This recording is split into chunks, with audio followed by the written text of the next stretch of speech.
les noms de Dieu. Qui sont-ils, quels sont-ils et quelle est la différence entre eux?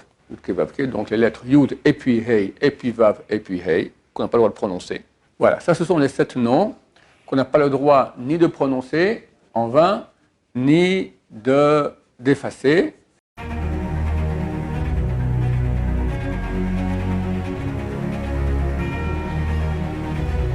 Jour dédié pour l'élévation de l'âme et la guérison des élévations de l'âme de ceux qui ont été assassinés lors du dernier pigoua attentat ici à Ramoth, aussi celui de Pisgat Ze'ev, et aussi pour la révoie de la guérison complète de tous les blessés B'ezrat Hashem.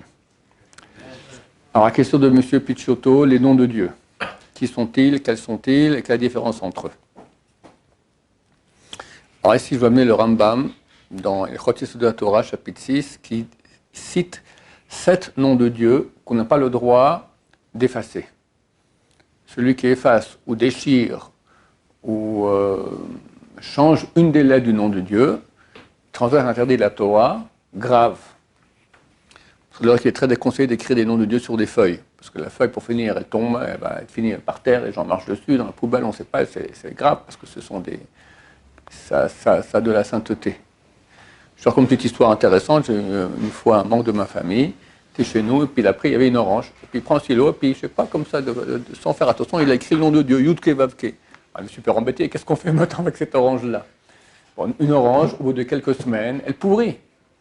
Et bien cette orange n'a jamais pourri, elle a séché comme ça, et le nom de Dieu était resté, on l'a mis dans une gnisa, d'accord, c'est ce qu'il faut faire avec, pour dire que je pense que le nom de Dieu a fait en sorte que ça ne pourrisse pas, d'accord.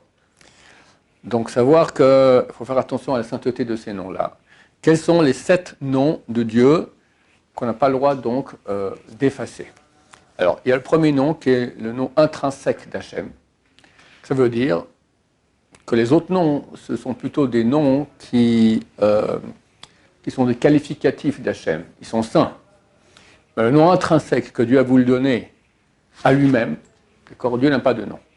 Mais Dieu a dévoilé un nom pour qu'on puisse s'adresser à lui, et ce nom fait un avec lui. Ce nom-là, c'est Yudke Vavke. Yudke Vavke, donc les lettres Yud, et puis Hei, et puis Vav, et puis Hei, qu'on n'a pas le droit de prononcer. Seulement les Kohanim au temple, quand les Birkat Kohanim le prononçaient, on n'a pas le droit de prononcer, et quand on dit Yudke à la place de Yud, et puis Hei, on dit, ou bien on dit et puis, d'accord, Yud, et puis Hei, et puis Vav, et puis Hei. Voilà, ok. À part cela, il y a le nom Ado et puis Nai qu'on utilise quand on voit le nom Yudke Vavke, on dit Ado. On lit Yudke, mais on dit Ado, qui signifie mon maître. Yudke Vavke signifie quoi? C'est une contraction de 3 mots, Haya Oveveye, qui était et sera, qu'on traduit en français par l'Éternel. Ado signifie notre maître. D'accord? Les autres noms de Dieu qui sont saints au point on ne peut pas les effacer. Quel, c'est Aleph et puis Lamed. On dit et, mais je ne vais pas dire, je dis qui à la place. Quel. Eloka, c'est Elo et puis Ha. On dit Eloka. Elokim, Elo et puis Im. Him, pour être certain, pour être précis.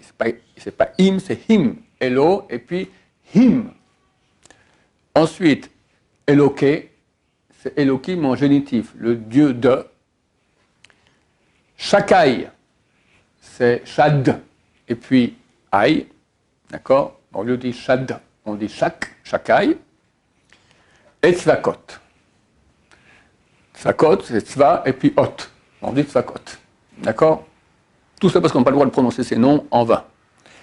Alors, quels sont les sens de ces différents noms de Dieu? Quel signifie puissant.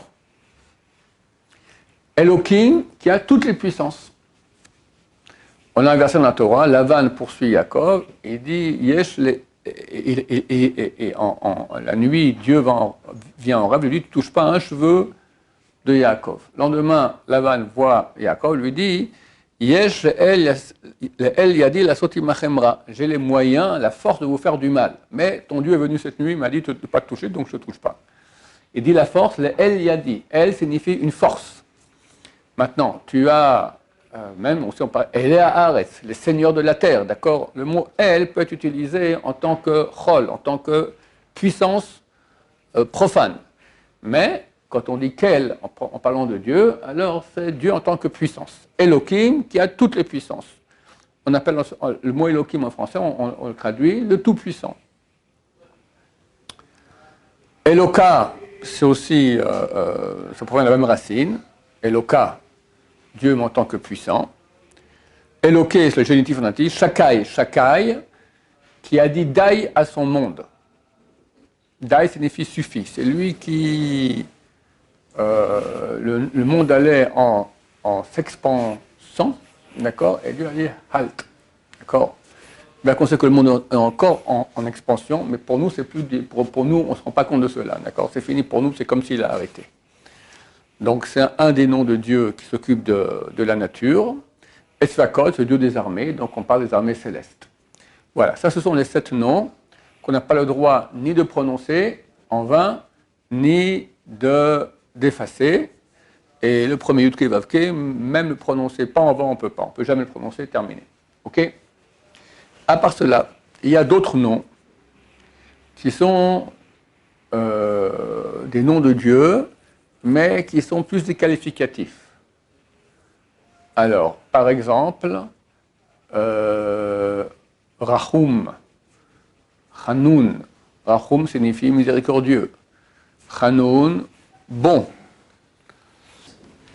Emet, c'est ce qu'il a appelé Emet. Emet, on dit que c'est le tampon de Dieu, la signature. Pardon?